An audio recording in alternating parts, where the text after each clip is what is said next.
Hello everyone. Welcome to our public panel on Internet Futures, a special event that forms part of the 2023 ADM+S Centre Symposium, which is focused on automated news and media. My name is Burgess. I'm the Associate Director of the ADM+S Centre, and I'll be your host for this evening. Because this is a special event, I want to begin by acknowledging that we're gathered here together on the lands of the Gadigal people of the Eora Nation, and that this is a place where knowledge has been shared and exchanged across generations for thousands of years to the benefit of all. I pay my respects to their elders, past, present and emerging, as well as to all Aboriginal and Torres Strait Islander people who are here with us tonight. This event is not being live streamed, but it is being recorded, and we hope to publish the audio as a podcast episode in our series Automated Societies, which you can find on a streaming audio service of your choice. And there are so many choices, a theme that we may come back to. We thought that Internet Futures might be a good topic for this year's public panel because so very much has happened on the internet just in the past 12 months. From the implosion of Twitter, the enshittification of TikTok, that's a technical academic term, the resultant uneven experiments in decentralised alternate social media, the fizz and pop of metaverse bubbles, or perhaps not bubbles, as Ellie might tell us, mass layoffs in tech companies, ever-increasing regulatory pressures on platforms, and of course the emerging developments around generative AI. Not to mention the seemingly perennial existential questions about the very idea of the internet. Who gets meaningful access to it or to them? How it or they are governed? This amazing, improbable, centralising and decentralising stacked assemblage of public, private, community and commercial infrastructures, data, rules, algorithms, applications and social networks and memes. Let's never forget the memes. To help us make sense of some of this uncertainty and perhaps even to find some hope among the ruins, I'm delighted to be here with four brilliant panellists, each of whom engages in very distinctive and interesting ways with the question of internet futures at various layers of the stack where automation is proceeding in various ways and with various implications. First, Craig McCosker, Group Product Manager for Future Focus and ABC Digital Product at the Australian Broadcasting Corporation, one of our industry partners in the ADM+S Centre. Next to Craig, Professor Rennie, ARC Future Fellow in the RMIT Blockchain Hub and an Associated Investigator in the ADM+S. Dr. Gareth Downing, Deputy CEO of the Australian Communications Consumer Action Network, or ACAN, also a partner organisation in the Centre. Last but by no means least, Professor Flora Salim, CISCO Chair of Digital Transport at the University of New South Wales and co-leader of both the Machines Research Program and the Mobilities Focus Area in the ADM+S Centre. Welcome all of you.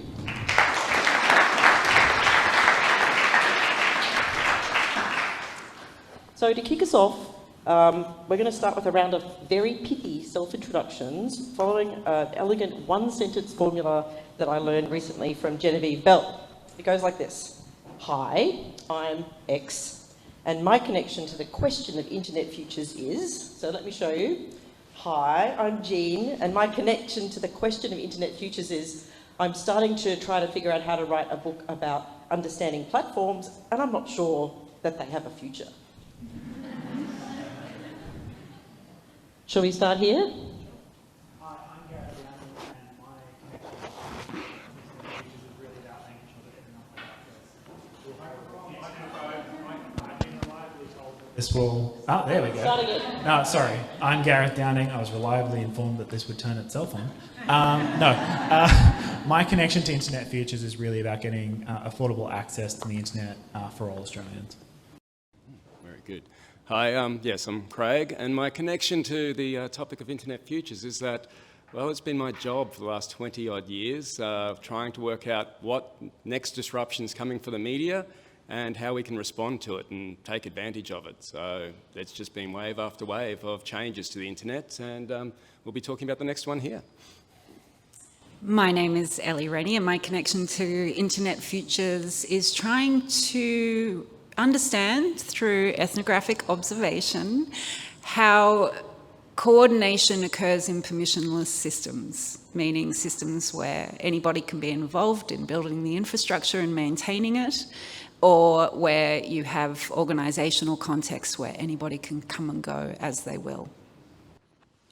Hi, I'm Flora, Salim, and my connection to the Internet of Futures is getting the juice and intelligence out of Internet of Things and putting the intelligent insights into the hands of people who need them. Well done. Good job being pithy. Give them a round of applause just for that. All right, let's get into it. Craig, I might start with you. From the ABC's perspective as a media organisation in general and a public service broadcaster or public service media organisation in particular, you've long been an early adopter and inventor of new ways to connect with audiences using digital technologies. I have very fond memories of the Facebook Messenger chatbot you built for ABC News. I miss it on a Friday afternoon. Little quizzes, very friendly little character. So I guess I would see you as kind of working at the interface between digital transformation and innovation and the ABC's mission to inform, educate and entertain. So where is this work leading you now? And here we're going to give you like 5 minutes each, so go off.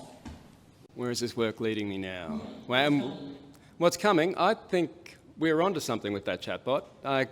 That was the previous range of AI technologies, and that chatbot was a beautiful thing, and it was driven by humans. And the connection between the people like yourself who are using it and the people in the newsroom who are driving it was amazing, but it was too much work. That's why I'm going to drop the word, ChatGPT is really, really exciting, because there were things there that I thought would never be solved about how AI could understand human language and categorise it and work with it, as well as generate human language.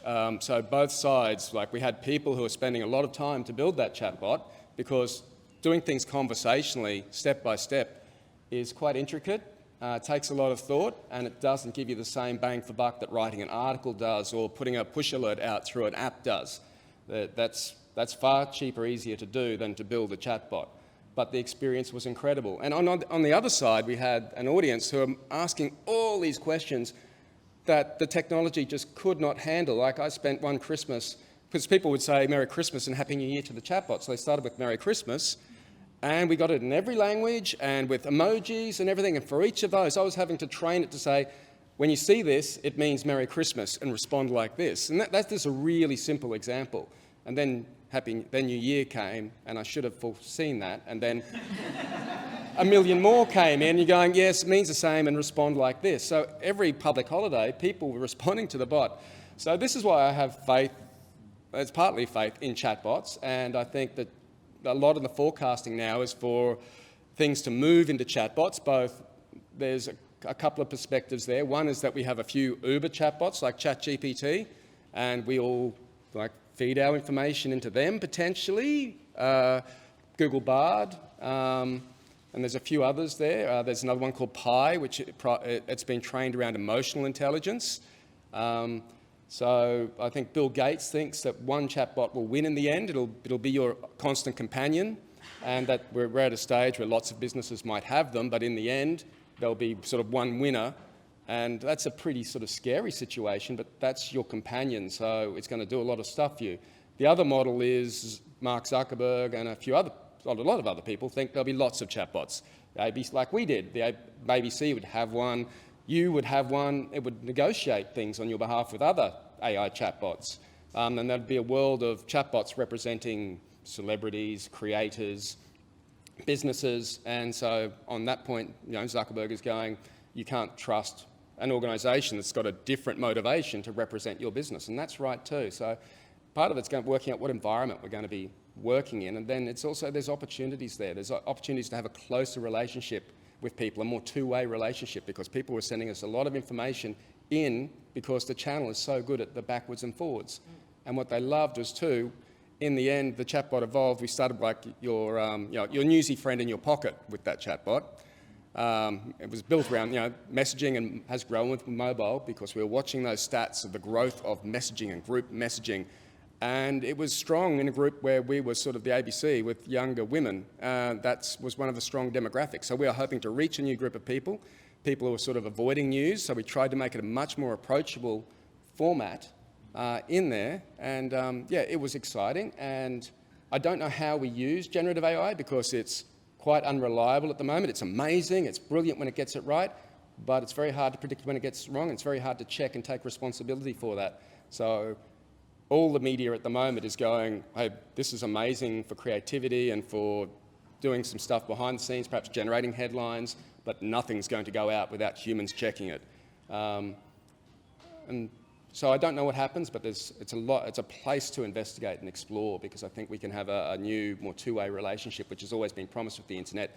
But at the moment, we're mostly doing articles. Still, things haven't really changed in many ways from the 90s. It's headlines and articles is the main way that people interact. Well, when we had our pre-panel Zoom chat, I think you almost went as far as saying, the kind of model where you're typing on one of these things or tapping on glass and getting an article back with a headline and a story is, like, you almost went as far as to say is the primary mode of engagement with the web or news content would be through voice. Would you? I think there'll be another one. Like, we're just going to have more devices. Like, that's unknown. Like, more devices doing specialised things. Smart homes haven't taken off as the speed I would have hoped. I think that's an interesting space. It's still sort of quite slow, but that you'd have devices. Your actual home is smart. Intelligence built into things. And that means, when you have a question, you sort of ask something, and whether it's got a screen or not a screen, it gives you the response back in the context you need when you're in your car. So I think both Google and Amazon in particular are gearing for a future where there's this sort of seamless experience from vehicle to home, screen to smart speaker, and they're all connected up, which is again another sort of scary, all-in-one system scenario. Gareth, you're sort of wanting to jump in out of format, which is great. Chaos. I'm background in information economics and really boring. You turned it off. I pressed the button. Boring background economist.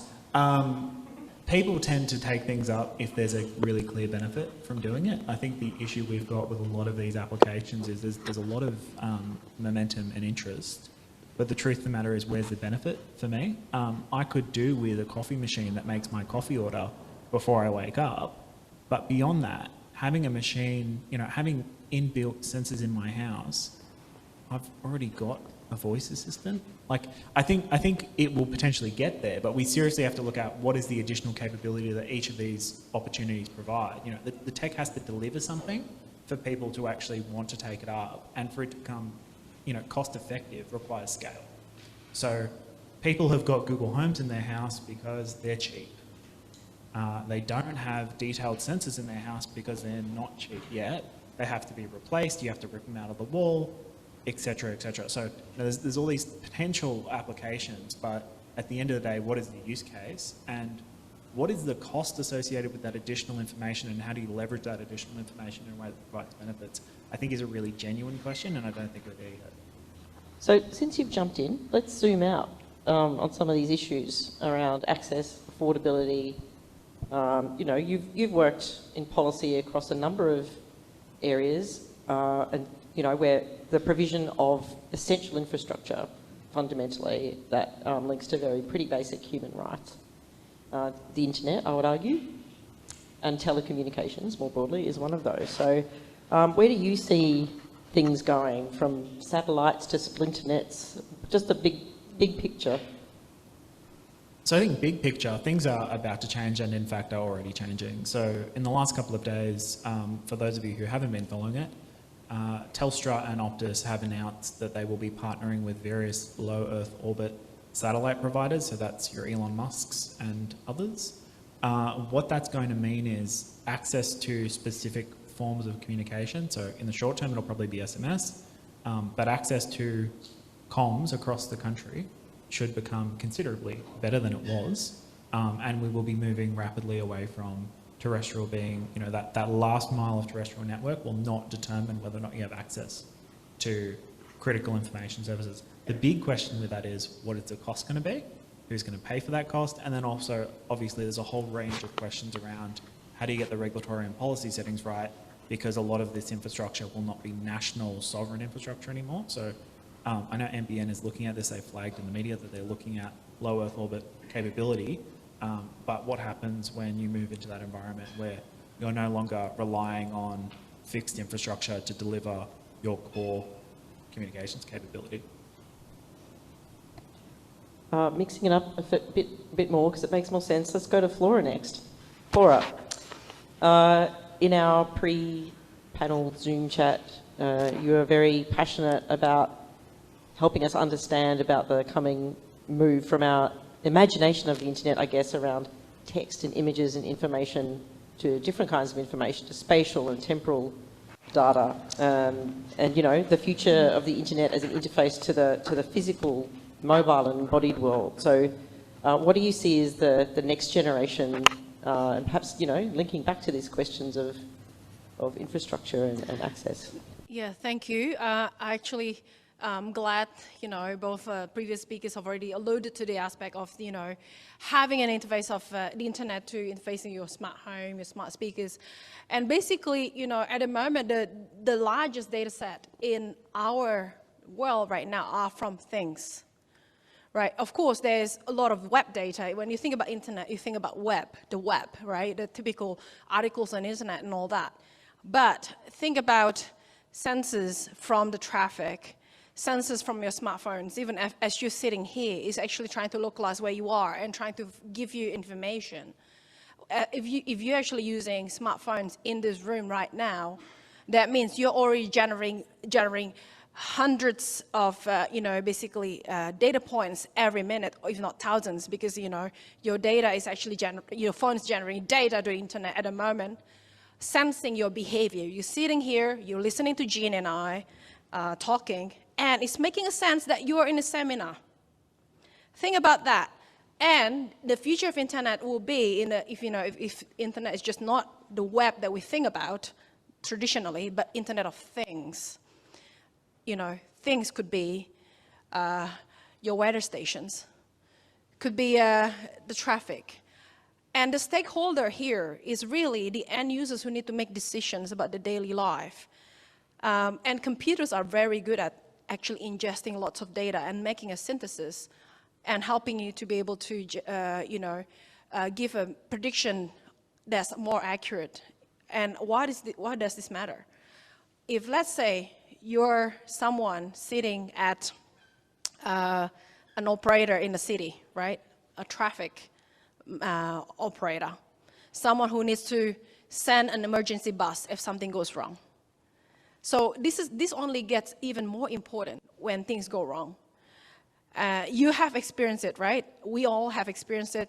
We had maybe a major event or maybe extreme weather impacting our life, and we have to reschedule everything.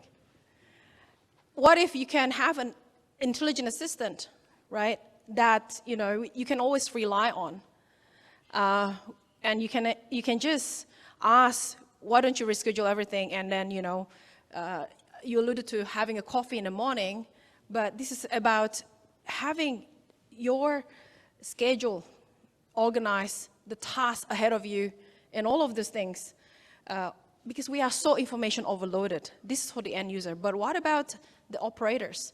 People who need to be able to send more buses or, getting people home safely, being able to ingest information. Typically, this kind of information requires data scientists, machine learning, software engineers to be able to process them.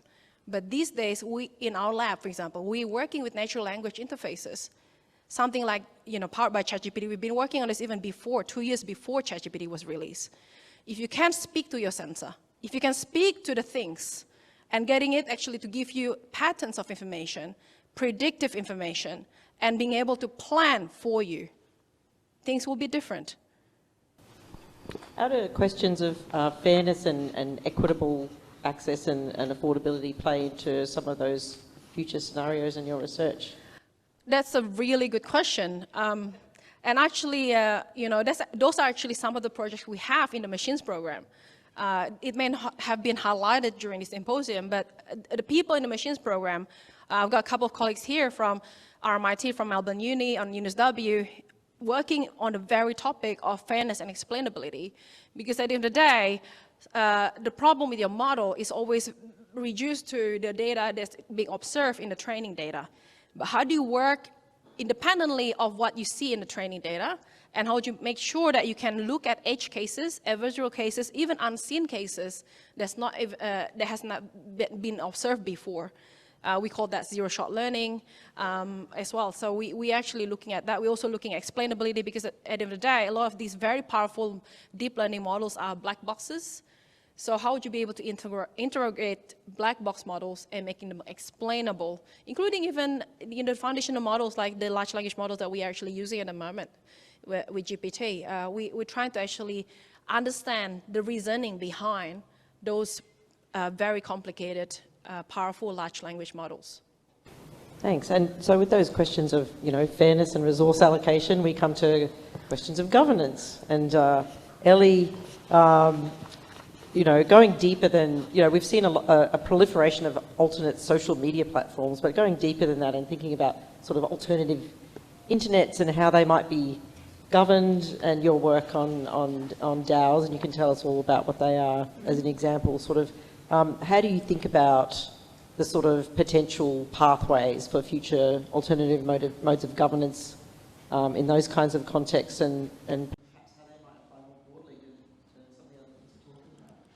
I might just start with that word alternative. As someone who's come out of community radio and studied digital inclusion in remote Aboriginal communities and places which we would consider non-mainstream contexts, I'm now thinking about the word alternative quite differently, though, and that's because of my encounters with these blockchain Web3 communities. So there's a book that's been going around in the Web3 world, and you always get to know a group by what they're reading. And it's, interestingly, the Graeber and Wengrow book, Dawn of Everything.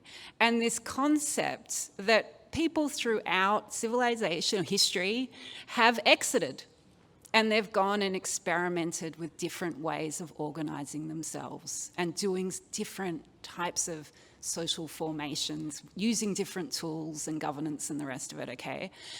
And that's exactly what I'm looking at when I'm studying these Web3 communities. But I should also say they're not alternative in the sense of, say community radio, when I was writing about it in my PhD all those many years ago, which was something which was kept marginal through spectrum allocation or government funding, and that, we had to prove that we were supplementary to the mainstream media. This is not that.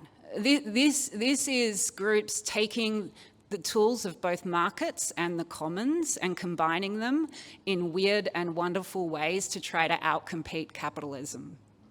It's not marginal, as you know. It's big and it can be terrifying, but it's also incredibly interesting and exciting. So I'm just going to make that kind of first statement around what do we even mean when we're talking about alternative internets. They could be bigger than the internets that we currently deal with if they're given even half a chance or less. So what I would say, and I was just at a forum over at the European University Institute in Florence, and Lawrence Lessig was there, whose work many of you will know, incredibly important law professor at Harvard University, who pioneered the Creative Commons. And he said that these technologies of Web3 are actually radically important for the future of humanity. And why they're important is because they're enabling people to find ways to govern and to examine the interface with what it means to do public benefit in new ways. So that might mean, for instance, you have decentralized autonomous organizations, and by that I mean groups of people coming together using smart contracts, so software agreements that execute when certain conditions are met. Usually it's something pretty simple, like we'll spend this amount of treasury if X amount of people vote to do so. But why they're interesting is that they can do what we might think of as regulatory equivalence and go beyond even how the legal system works to fulfill things like that we think of as compliance, or the ability to act safely or to agree on things in ways that are entirely new and experimental.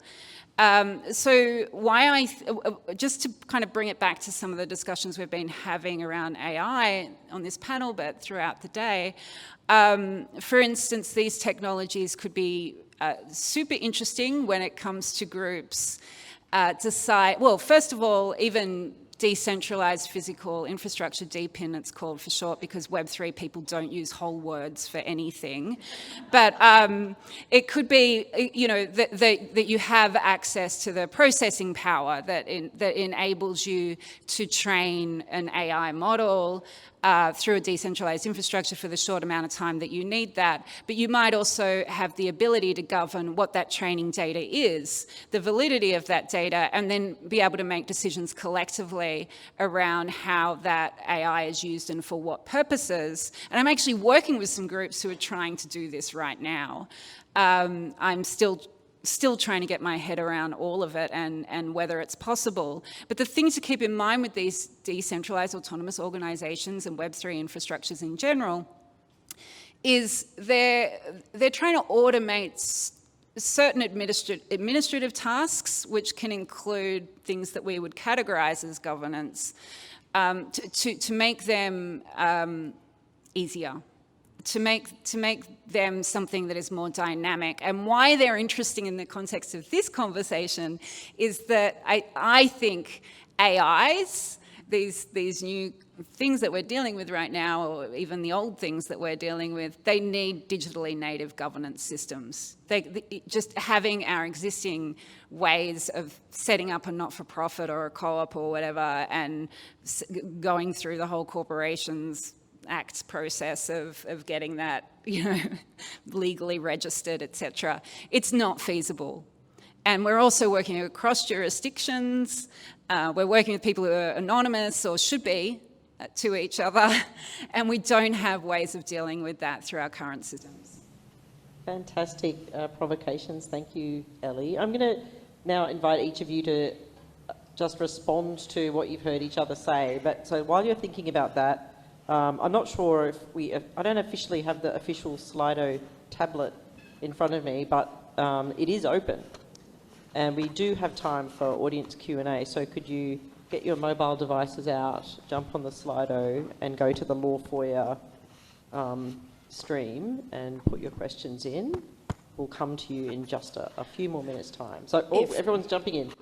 If I can just... Flora, yes, please. I just want to add one thing. And I dropped this word to Jean earlier this week. I don't know if any of you have heard of Society 5.0.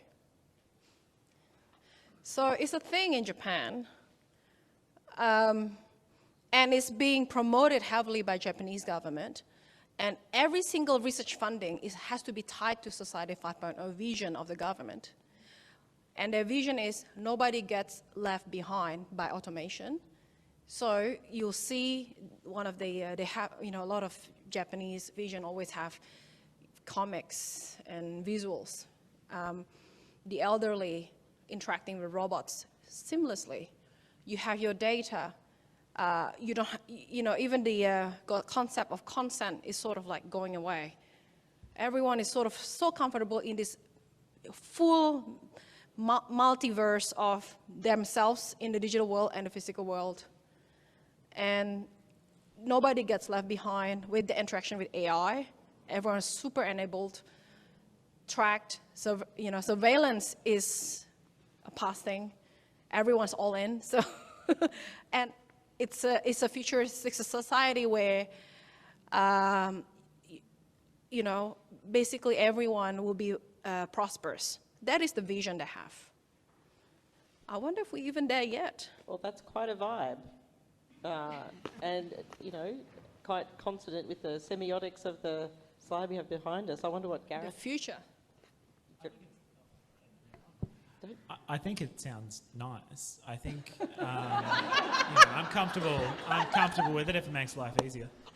But no, I mean, I think the challenge, going back to some of those earlier conversations about IoT and the data sets, at the last census where we recorded it, people over the age of 65, about half of them had an internet connection in their house. So I don't think that view, you're going to be training your data models on, at best, half the population. I don't think that's a pathway to success. So I think some of these issues are going to need, we're going to have to look really seriously at digital inclusion issues, access, affordability, how we engage with these communities, because otherwise we're at serious risk of training data models or attempting to create, government, the design of digital government services that just frankly is not going to include a large portion of people. And I think that's a genuine challenge at the moment. I know that government is looking at it very seriously, but I think that's a very, very challenging prospect to try and achieve that. I think maybe it's feasible in Japan, but I think we need a bit more work. What do we need? We need considerably better access and affordability of services. I mean, services are not terribly cheap for people who are older. There's not a concession in place for people over the age of 65 on the age pension to access broadband services delivered by the national broadband provider. So, there's a lot of issues in that space. At about, I'm going to quote prices, $45 plus wholesale. Where's the attraction for over 65 who barely uses the internet to buy internet service? It's not there really. So I think there's some really basic issues we have to deal with first. I'd love to talk to Ellie's point though. I think what's really interesting in your commentary is what you've described is the theory of the firm, basically, in some ways. The corporations emerged because of coordination costs and information costs. So the concept of recreating a firm in which you, in effect, give up certain decision-making rights in order to allow for managerial efficiency and coordination efficiency is really interesting for me. I would say, and going too far down the rabbit hole, economists have looked at how do you collate and aggregate preferences and preference information for a really long time. And far smarter people have done it than I. But it's pretty difficult to do, and I hope AI gets us there, but I still think there are some challenges in that space. Yeah, and I mean, the theory of the firm is a right theory because it's proven true, which is that we end up, when we have transactions costs and things are really hard to achieve, you end up with large corporations doing everything because they acquire the capabilities and all the in-house superpowers to be able to do that. What is interesting about these technologies is that you can do that, those same firm or institutional capabilities can be dispersed across a much wider distribution and decentralized group if you get those tools right. So that's what I would say to that. But I would also say, I mean, one thing that I'm very interested in at the moment is the way that markets and price in general has been an incredible coordination mechanism for society, but also led us to the crises that we are facing right now. And so what we see with these technologies and these groups is people coming together to define in far more complex ways what they value.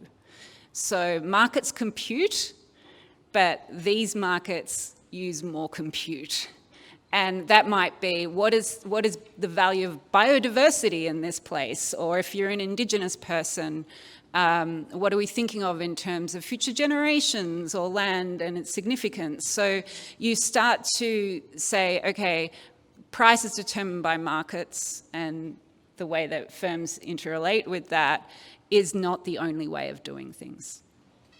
I call it the slow price movement, in the way that you have the slow food movement, which was, let's kind of slow down and stop this kind of, very fast food, lack of substance thing that we consume all the time.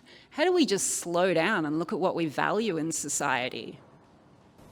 Yes, come back on that, and then I think Craig can have a turn. I was just going to jump in on that. I think that the idea of a decentralised system of determining the value of things is a market, largely speaking. I mean, that's been the mechanism for it over time. Price as a value measure, I mean, you take away the dollar sign, that's roughly what somebody values a donut at, because that's how much they're willing to exchange for it. So I think the value money concept is a bit, for economists, we really don't care about the dollar sign doesn't matter. It's a series of values that reflect what people preference. So that component's interesting to me. I think the pricing signal conversation is very interesting. Prior to 1960, it was really about volume. And I think that long-term value piece, there's another conversation about volume in there that's completely lost.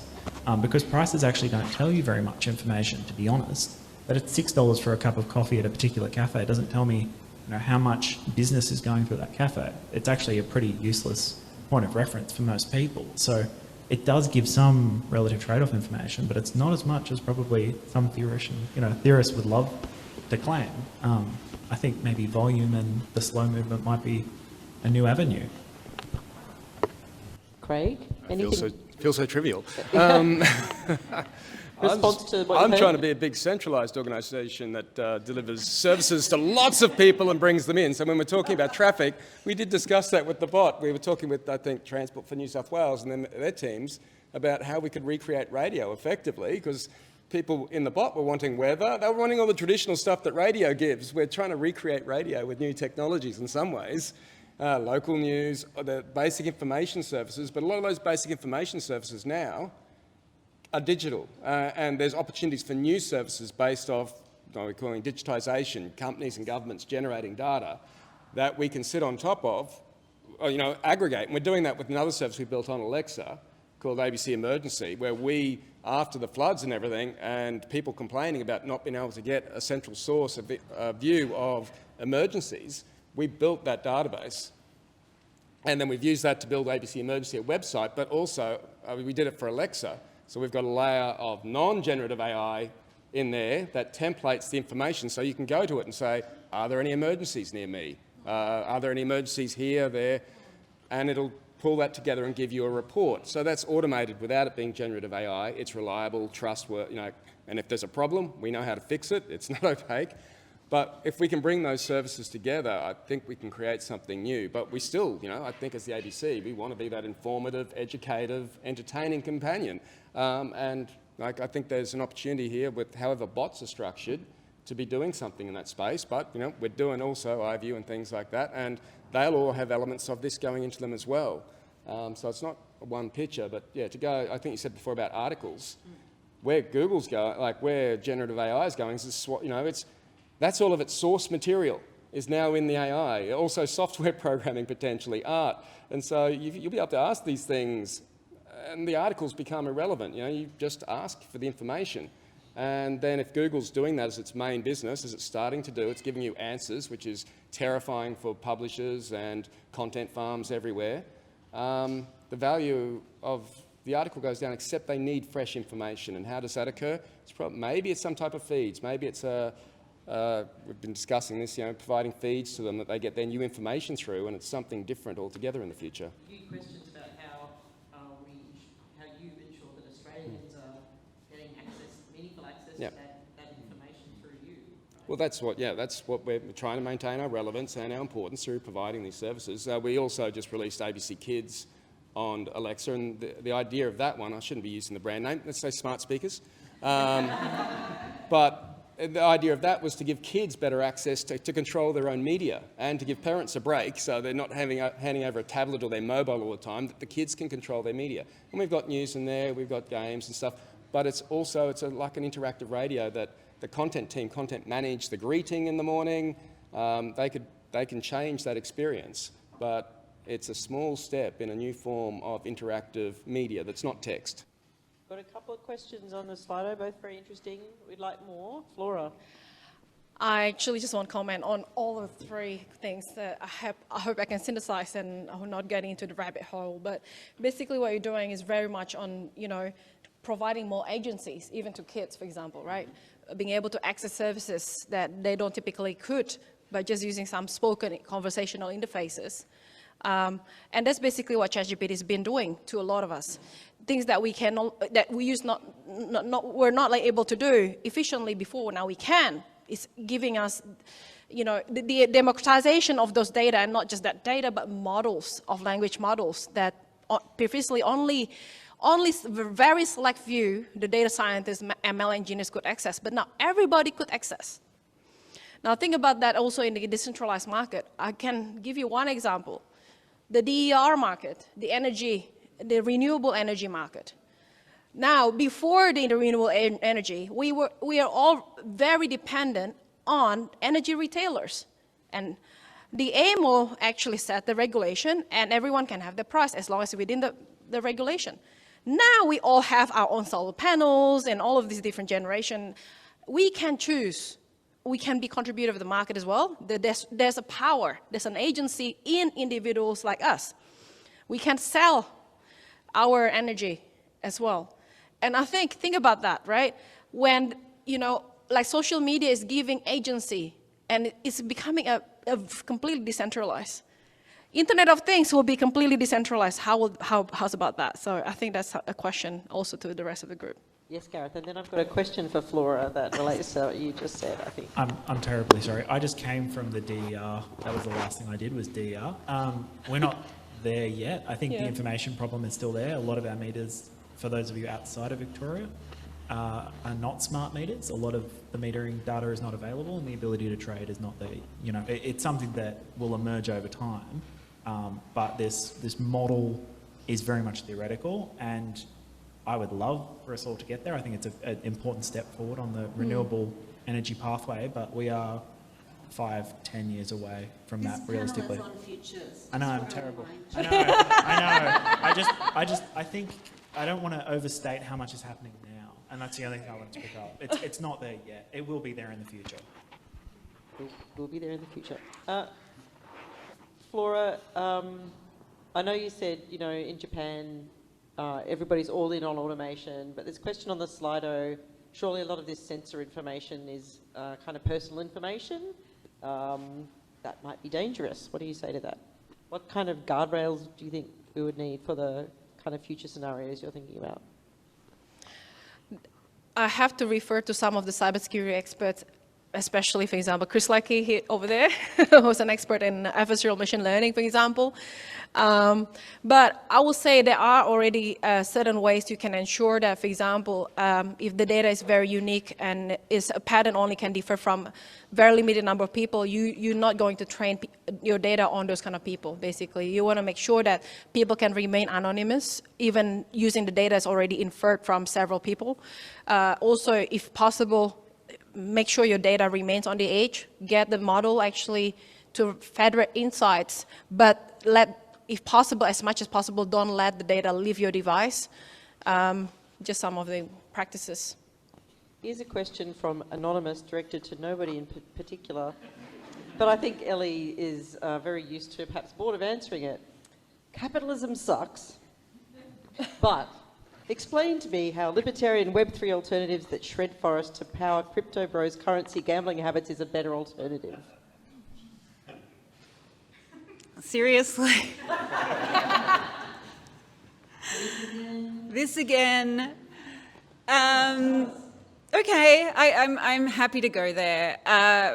First of all, many of the blockchains are now proof of stake, so they're not relying on proof of work. So the big one that is the smart contract platform where DAOs live, which is Ethereum, is proof of stake, which reduced Ethereum's electricity use by over 99%, to my understanding.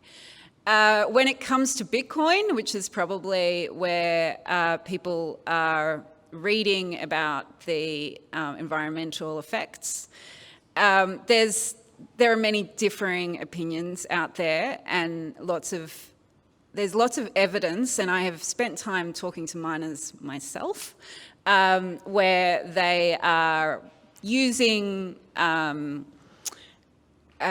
stranded energy or working with grid operators to do demand response. What I would say, where I've come to in all of this is that actually Bitcoin is a far less anarchic technology than Ethereum because it is proof of work. It's actually deeply embedded in energy infrastructures and regulation. Bitcoin likes to put itself out there as being, the original radical anti-government technology, but it's because of its reliance on electricity. It is the opposite of that at that geological infrastructural level. I want to ask you all a question that I haven't given you a heads up about. Thinking about the more hopeful visions of the future that I think you're each committed to and working towards, what do you see as the biggest barriers at the moment, and where do you see the glimmers of opportunity? Sure. When it comes to the kinds of radical experiments that I'm referring to, the main barriers right now are clearly around existing laws in many jurisdictions, so the consequences for participating in them in relation to liability and tax. And I think these desperately need to be attended to and resolved. I would say that another major thing that just sends chills up my spine is central bank digital currencies. This report came out from the Bank for International Settlements recently. I'm laughing because they did this great PR ploy where they started promoting what they're calling the unified ledger. So not the distributed ledger, which is evil. We now want a unified ledger, which just means centralized control. I have nothing against it when it comes to kind of wholesale interbank settlements, etc. But it is, I think, a backward step. The only positive that might come out of that technology is that it'll be like the COVID apps, where businesses and government services will actually need to get their act together and digitise in ways that mean that government services and taxation and the rest of it will have to interface with public blockchains. Who wants to go next? And remember, it was a double-barreled question. What are the barriers and where do you see glimmers of hope? So I think the barriers, at least in the infrastructure side, is affordability. What I would say as a positive is the kind of two positive glimmers of hope are the technology is getting better, and the technology, as it gets better, is making things cheaper. So we're getting, as time goes by, notwithstanding the many different issues we've had, things like low Earth orbit satellites should make access in ultra-remote, uneconomic parts of the country much more economic. And that will start to see a shift in some of those communities. Whether or not we leverage that is another question, and it's something that I think we need to take an active mind to. But those kind of technological improvements are really significant. It's hard to understate how much a change it's going to make for some communities where, there is no real feasible economic case to extend that last mile of infrastructure. You're 1,000 kilometres from everyone else, probably not going to be able to put in a cable all the way to your house. So for those communities, there'll start to be some changes. Fantastic, thank you. I'll go on that one too. Yeah, the quality of access to digital, like across the country, is a big thing for the ABC. You've got to be able to reach everyone. Sorry, not close enough. Yeah, so quality of that's a big point for us, especially working in digital, is being able to reach everyone. But yeah, onto the theme. We were discussing this earlier about generative GPT, those models, is reliability. There's a lot going on very quickly, but no media is sort of, all the policies are, no, we're not going to put it public, as I think I've said. And that's, I've heard it's about a 3-year time frame to solve these problems of hallucinations, but yeah, some people think it's earlier, but the rate of change is so great. But yeah, for that to be really useful in media, it's got to be reliable. And we've got to learn how, I guess, part of it's learning how to use it, but then there's so much science and so much technology change that's hard to predict. But we can't go with it until it's reliable, especially with brands based on trust. Others will, and that's probably going to be a problem as well, is that people will pull it into disrepute and it'll get used in awful ways. So we may not be able to see the advantages of it as early as we could, because I think, as far as when it works, it's magic, it's amazing, and it's a real force for good. But until it's reliable for a trusted brand, it can't put your feet in there. I will say if we're talking about Australian and our region really, specifically, the barriers really, I wonder, have we passed the barrier of trustworthiness in AI? Are we willing to experiment? Are people willing to try it? And just giving a sandbox environment some sample data sets to be able to test this technology. And I would say there's a lot of opportunity. I mean, I've been sitting with a lot of people from a lot of other disciplines, say, for example, the physicists, the climate scientists, who normally take weeks to be able to run a climate simulation with thousands of lines of codes, of Fortran codes. And they try out deep learning. And it could be run in just a couple of hours. They got results. And that's actually mind-blowing. And they can just leverage. So there has been a lot of argument about, large models that actually cost a lot of GPU training hours and all of those things. But this will actually then eventually saturate, and this will give you a lot more benefits than running traffic simulation, weather simulation, climate simulation that can help us to understand the future of our world, to be more sustainable, to be more resilient to climate change using AI. And I think this is the exciting future I'm very excited about. Thank you. There's a question here about digital divide. I think we've actually covered that a little bit. Two sort of linked questions about DAOs. One from Janet. DAO governance is promising because it's efficient, as you said, but also because they eliminate hierarchy. To what extent is this practically possible? And then another anonymous question. What new approaches to resolving old problems of value conflict or disagreement, e.g. tyranny of majority, well-resourced minority, are being used in the DAO context? Short answer.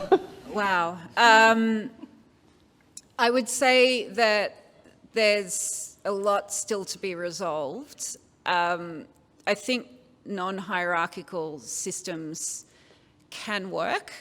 And to bring in that second question, we've also proven through DAOs that combining direct democracy with short-term financial interest is a really bad idea. And there's lots of lessons that are emerging. So how do you ensure that people's long-term interests are what's being fed into these governance systems? Short answer.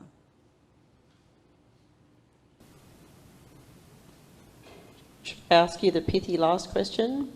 Did you all prepare an answer for it? All right. So I thought we'd end with a bang and not a whimper. I was going to ask each of you, when thinking about the sort of way people talk about the internet and its future or its past, what are you sick of hearing about and what do you really wish we'd talk more about? So what's tired and what's wired? Quick answers from each of you, starting right here, ending with Flora, and then we all go to dinner. So I think for me, what I'd like to hear more about are the positives. I think it's fair to say in our lifetimes that the internet has become faster, more reliable. It's pretty difficult to kind of understate how big that change. Like, it's massive, right? We are 10 years ago, 25 megabits per second was amazing. You get 100 now. Speeds are up, reliability is up, every metric is better, in terms of the actual technical delivery. I think we want to talk less about are, probably some of those grouchy comments about it doesn't work all the time perfectly.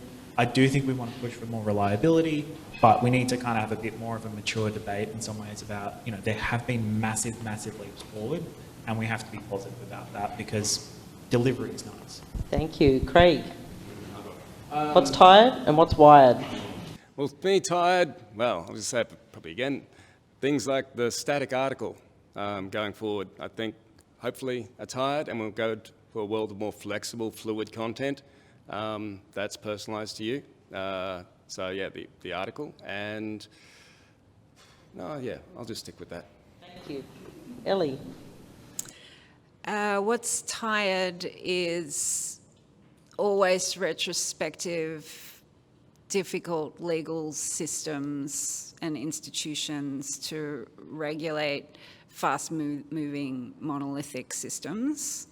And what's wired is probably a word that no one has heard of, but I think it's kind of cool, which is coordinations, which Primavera de Philippi and some others have come up with, which is the idea of these kinds of individual groups with memberships, self-governing, coming together, forming boundaries that overlap, and collectively deciding on our futures. Thank you. Flora, last word. So what's tired? Digital twins, metaverse, and superintelligence. What's wired? Collective intelligence, when humans and AI can collaborate. I think we'll leave it there. Thank you, everybody. Thanks to the panel.